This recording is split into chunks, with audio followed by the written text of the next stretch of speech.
organizadores, organizadoras y a Loreto que me invitó a dar esta charla. El título puede sonar un poco aburrido, después medio me arrepentí tenía que haber puesto un título más tramposo, pero voy a hablar la verdad sobre ética y gobernanza de inteligencia artificial, que igual van a ver que no es un tema aburrido, sino que, bueno, a mí me apasiona en lo particular. Me presento muy rápidamente, soy profe del Instituto de Comunicación e Imagen de la Universidad de Chile, doy clases para periodismo de datos, visualización de la información, por ahí trabajo, pero investigo temas que tienen que ver con inteligencia artificial, inclusión y exclusión social de niños y jóvenes y inteligencia artificial y educación. Uno de los temas principales que trabajamos es sesgos algorítmicos. También nos dedicamos mucho al tema de privacidad y seguridad, pero para efectos de esta presentación me pareció interesante poder abordar algunos ejemplos y básicamente de una manera muy escueta, pues los sistemas algorítmicos de aprendizaje automático dependen de los datos con los cuales son alimentados. Si estos datos están sesgados, las decisiones que toman los algoritmos podrían incluso expandir los sesgos. O sea, los humanos siempre estamos sesgados y a veces los algoritmos los amplifican. Vamos a la que viene. Este es un ejemplo. ¿Vieron las máquinas de los aeropuertos cuando uno entra y te hacen el escáner? Bueno, esas máquinas son bastante problemáticas, más allá de que te causan cáncer, porque en el fondo la normativa dice que uno podría no pasar por esas máquinas y decir quiero que me revisen manualmente. Pero resulta que si uno dice eso, automáticamente pasas a ser alguien sospechoso porque no querés pasar por esa máquina. O sea que todo el mundo pasa. Hay un artículo que está hecho como un blog post de Gabriel Costello, que es súper interesante y que habla de qué pasa cuando uno viaja o viaja cuando se es trans. Estos sistemas, si ustedes ven, tienen una categorización de sexo binaria. No solamente hombre-mujer, sino que a lo Bolsonaro, mujer rosa y hombre celeste. Lo que hace esa máquina es detecta si hay entre otras cosas, detecta si hay alguna anomalía en tus genitales incluso. Y cuando detecta anomalías lo pone con un borde rojo. Cuando detecta alguna anomalía que no corresponde con el género reportado, porque cuando uno entra al aeropuerto llenás la casilla si sos género masculino, femenino, si no coincide en el escáner se prenden las alarmas. Imagínense las implicancias que tiene para las personas trans, por ejemplo. Y en este artículo básicamente comenta de que 2 de cada 3 veces que visita al aeropuerto un hombre trans utiliza unas fajas para comprimir los pechos. Esas fajas siempre aparecen como una anomalía. Entonces, al aparecer como una anomalía, no solo que le hacen palpaciones, sino que después la citan o lo citan adentro de una habitación para hacerle una revisión más profunda. Tienen que pasar por un escáner especial y líquidos antidrogas, la faja, bueno, toda una serie de humillaciones que hacen que la gente trans la pase muy mal en los aeropuertos de Estados Unidos. Esto ya ha sido muy público, a nivel mediático se ha hecho en los aeropuertos no solo a nivel mediático, sino que hay una normativa ahora de que no se puede discriminar por razones de género, pero siguen usando estos sistemas. Pasamos a la que viene. Les recomiendo igual si pueden leer ese artículo o me pueden escribir y yo les mando el link porque está buenísimo. Es súper interesante. Este es un texto que se llama Mujeres Invisibles, exponiendo sesgos de datos en un mundo diseñado para hombres. Bueno, ya sabemos que Bueno, felicitaciones a los organizadores también, porque sé que acá hay más mujeres que hombres, pero ya sabemos que en el mundo STEM de las ciencias duras son más hombres que mujeres globalmente, en una cifra gigantesca. Y también no solamente en términos de hombres y mujeres, sino, por ejemplo, si hay repositorios sobre inteligencia artificial, bibliografía que queremos buscar, la mayoría van a ser hombres. Y no es que las mujeres no produzcan, evidentemente, bibliografía, pero incluso hay sesgos en los repositorios bibliográficos, o sesgos en la manera de representar la inteligencia artificial, por ejemplo. ¿No? Se le atribuyen formas humanas y generalmente cuando se les atribuye una forma humana de mujer es hipersexualizada, por ejemplo. Este libro me pareció interesante, si bien no es específicamente de inteligencia artificial, cuenta historias geniales para poder pensar cómo los datos pueden estar sesgados, o los datos en general están sesgados. Y una de las historias es, por ejemplo, que en Suecia, retiro lo dicho, en Suecia,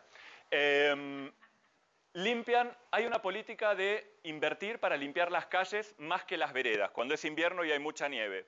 Y resulta ser que las mujeres, la mayoría de las mujeres caminan por las veredas y no manejan, ¿no? ¿Y qué pasa eso?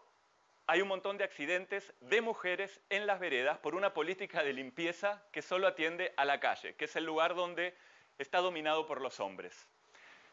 Se hizo la denuncia, una periodista hizo toda esta investigación, hizo la denuncia y los accidentes para que cambien y tengan una política de inversión de limpieza de las veredas, y los accidentes de mujeres se redujeron al 50%.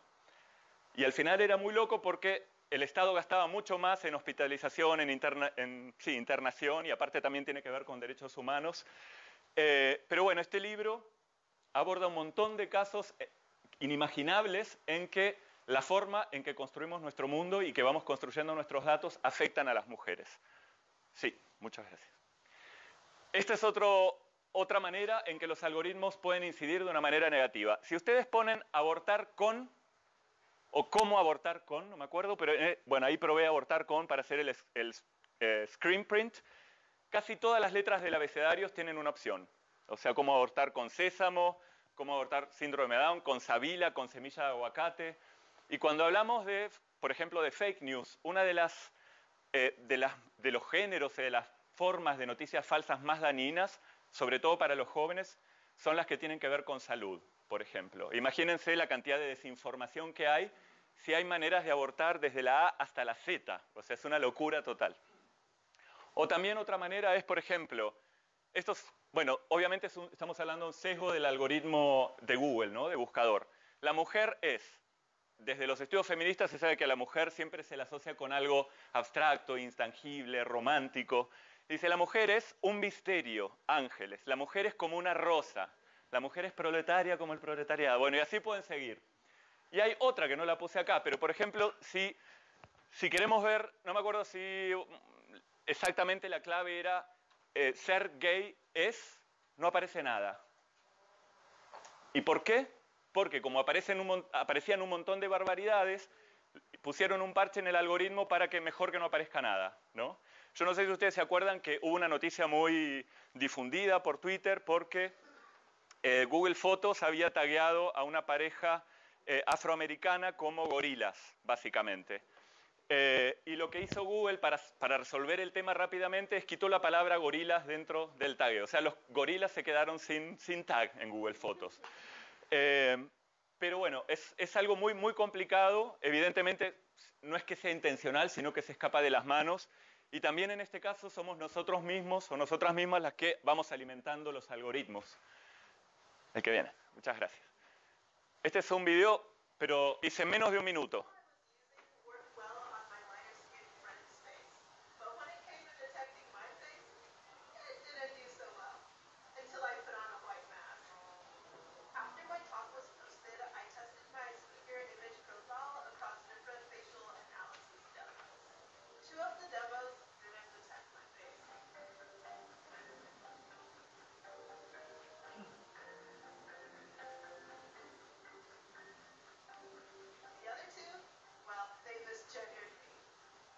O sea, no solo que no detectaba mujer negra, mujer, sino que otros algoritmos directamente la confundían con un hombre o con otro tipo de género. Ahí está, era solamente, lo que pasa, el video es mucho más largo, pero pueden acceder a gendershades.org y ven el proceso completo, que está súper interesante y aparte muestra qué hizo ella para intentar solucionar estos temas. Sí. Otros ejemplos de algoritmo, el sistema de reconocimiento facial de Amazon, que es uno de los más avanzados del mundo occidental. También, miren el accuracy de reconocimiento facial con respecto a género y raza. Los hombres con pieles más oscuras, 98.7. Las mujeres con pieles más oscuras, 68,6. Digamos, tiene el rate mayor de error. Y, por supuesto, los hombres blancos perfectos, 100%, porque los algoritmos en general están diseñados por hombres blancos. Y mujeres blancas o con pieles más claras, 92.9. Igual son rates bastante altos, pero es bastante la diferencia con mujeres de piel oscura. La nueva.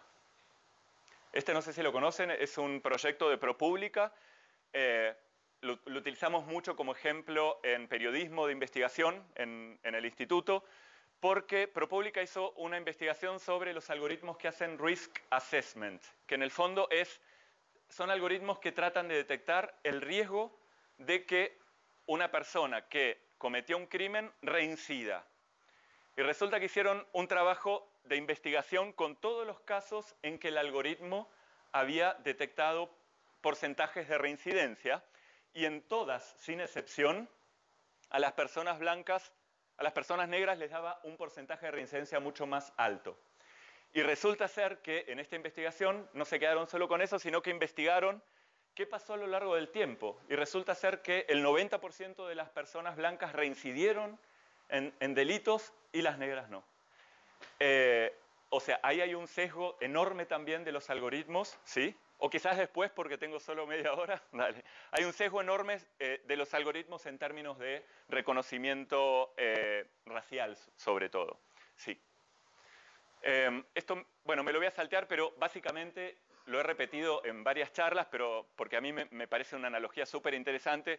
Esto viene de la psicología conductista, que dicen que todos los psicólogos los psicólogos que diseñan entrevistas para comprender cómo son, por ejemplo, los jóvenes de determinadas comunidades, son weird people. Quienes diseñan las entrevistas son weird people, que significa raro en inglés. Y podríamos pensar lo mismo para desarrolladores de algoritmos, weird people. Pero weird, ¿por qué? Porque son la W de Western, de países occidentales, la I de industrialized, países occidentales, industrializados, tengo que ver la palabra para acordar, rich, como ricos, developed, de países desarrollados, y creo que dije todo. La E, educated.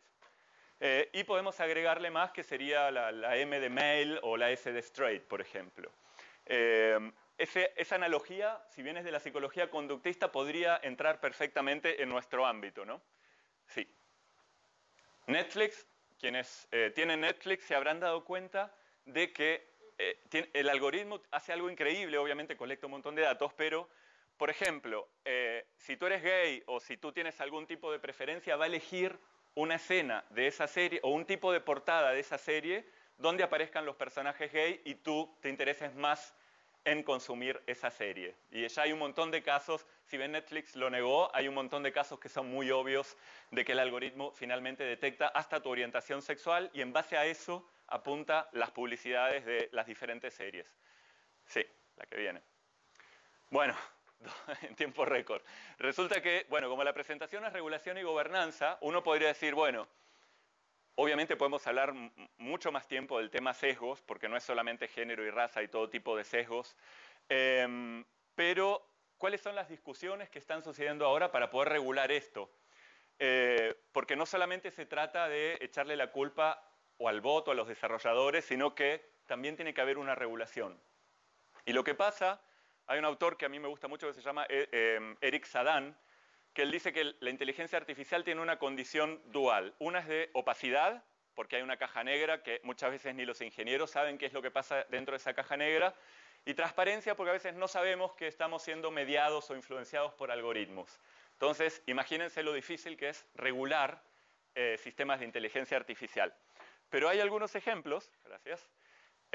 Antes del ejemplo, este cuadro se basa en un paper también que me pareció muy interesante, que es de Urs Gasser y Virgilio Almeida, que dice que en realidad lo que tenemos que tratar de hacer es pensar los temas, la capa social y legal y la capa ética casi al mismo tiempo que la implementación tecnológica.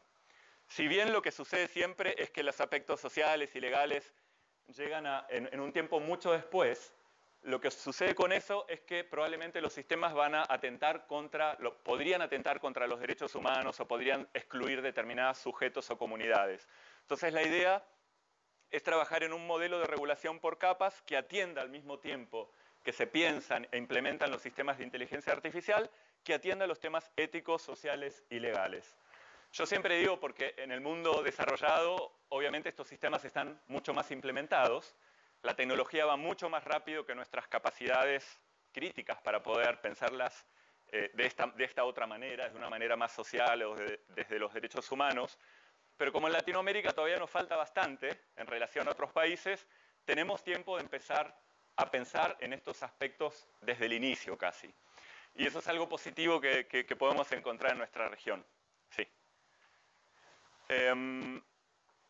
La Unión Europea, para variar, lleva la delantera en términos de regulación, y esto es un mega resumen que atiende básicamente a agencia humana y supervisión. O sea que agencia humana, por ejemplo, agencia de datos, que las personas puedan ser capaces de entender qué pasa con sus datos, de saber si sus datos se venden o no, o qué datos se usan, es decir, que no solamente cumplir un rol pasivo donde se nos extraen todos los datos, sino de tener agencia. Luego, robustez técnica y seguridad para que no hayan leaks, filtraciones, privacidad, gobierno de datos, transparencia. Este punto es el que más o menos y muy rápido vimos hoy. Bienestar social y ambiental y rendición de cuentas, que también se llama explainability, que las empresas y las organizaciones que trabajan con inteligencia artificial expliquen para todos los públicos, y digo todos los públicos porque incluso para niños, que expliquen cuáles son los riesgos. Si hoy vemos los juguetes para niños, hay un montón de smart toys que tienen reconocimiento facial, y hubo muchos escándalos como Hello Barbie, que Mattel utilizaba los datos de los niños para vender a otras empresas. Entonces, todo eso es bastante complicado y en Europa ya hay una primera normativa. Sí. Y esto, rápidamente, creo que estoy, ¿no? Más o menos. ¿Estamos bien? 5 minutos. Estuve hace como 2 meses en la Conferencia Internacional de Inteligencia Artificial y Educación en Beijing, y quedé muy impresionado, pero yo te diría negativamente, porque en Beijing o en China son súper avanzados también, y sobre todo en sistemas de reconocimiento facial. Y a lo que voy es que la inteligencia artificial nos puede ofrecer un montón de oportunidades en la educación para hacerla más efectiva, para adaptar los currículums a nivel personalizado, pero hay un montón de temas éticos que no tenemos que dejar de lado, ¿no?, cuando desarrollamos sistemas. Estas son solo unas fotos del colegio. Obviamente, porque igual en China les gusta, en inglés sería como to stage, les gusta armar todo como un escenario, porque como íbamos a visitarlos de la conferencia, armaron todo muy perfectito. Yo creo que no funciona así el día a día, pero realmente es alucinante, porque vas por diferentes clases, están todos con sus lentes de realidad virtual, produciendo todo tipo de robótica o de formas de reconocimiento. Estos eran reconocimientos de plantas, y podíamos ver que los chicos realmente manejaban a una edad muy temprana este tipo de software. Sí, la que viene. Bueno, y esta creo que es la última. Solo para también contarles de una manera hiperrápida, pertenezco a un comité que está desarrollando para UNICEF los derechos de los niños en el ámbito del desarrollo de la inteligencia artificial, y solamente me parecía interesante mencionarles cuáles son los 5 principios. Esto es un draft, creo que lo puse ahí, son draft porque todavía seguimos en discusiones, ahora en octubre seguimos avanzando. Pero bueno, el principio 1 obviamente es respetar los derechos humanos de los niños. El 2 es priorizar el desarrollo y bienestar de los niños. Porque a veces, por ejemplo, con las presentaciones que yo escuché en China, era todo sobre todo por la eficiencia de la educación, ¿no? Pero a veces esa eficiencia tiene un costo, y ese costo hay que medirlo, ¿no? Entonces, lo que siempre hay que priorizar es el bienestar. El principio 3 es proteger, y promover la agencia de datos de los niños. Es decir, que los niños sepan, que pueden entender cuando apretan una licencia. Bueno, no la entendemos nosotros, es más difícil para los niños, pero que las empresas se preocupen por explicar a los niños qué pasa con sus datos, o qué implica que ellos prendan el Smart Toy, por ejemplo. El 4 es asegurar transparencia, explainability, que sería explicabilidad, aunque no existe en español, y accountability for children. Básicamente está muy relacionado con este, y es que los chicos puedan saber exactamente todo lo que pasa. Y el principio 5 es priorizar la seguridad, la protección y la alfabetización en inteligencia artificial de los niños. En ese sentido, estamos desarrollando un proyecto acá en Latinoamérica, en 5 países, que es sobre habilidades digitales y tiene un componente de inteligencia artificial. Y los resultados, que es sobre todo un proyecto de escucha, y los resultados preliminares básicamente lo que nos dicen es que los niños saben de inteligencia artificial a partir de los medios. Y el rol de los medios es nefasto con respecto a la inteligencia artificial, porque es o la amenazante, o es de películas, o es de un mundo inexistente, o es algo totalmente ajeno a lo que nunca van a llegar los jóvenes, siendo que casi todos en Chile tenemos una alta conectividad en términos de manejo de celular, así que todos acceden a Google Maps, o sea, estamos inmersos en este mundo. Y hay mucho por hacer en ese ámbito. Es decir, este panorama hiper rápido que les di, me disculpo, es básicamente cómo poder abordar desde las ciencias sociales, de la comunicación y desde la ética el desarrollo e implementación de inteligencia artificial. Muchas gracias.